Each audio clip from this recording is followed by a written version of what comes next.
Пензионерите имаат поддршката од ВМРО ДПМН, изјави денес председателот на партијата Мицкоски, порачувајќи што во овој момент треба да се направи со нив. Тоа се луѓе кои што заслужуваат својот пензионерски живот да го поминат без да имаат грижа дали пензијата ќе стигне од први до први. И во услови кога имаме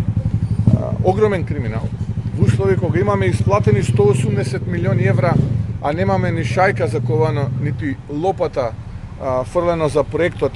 кој што требаше да биде капитален,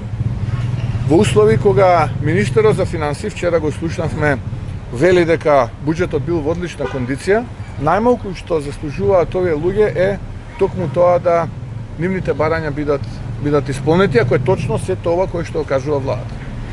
Наместо парите да се трошат и да бидат дел од сивата економија и да се трошат за криминал и сомнителни набавки во 4 очи,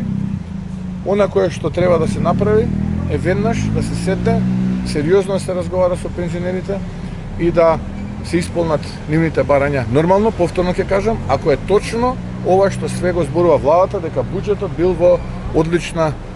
кондиција, онака како што вчера министерот за финансии го кажа.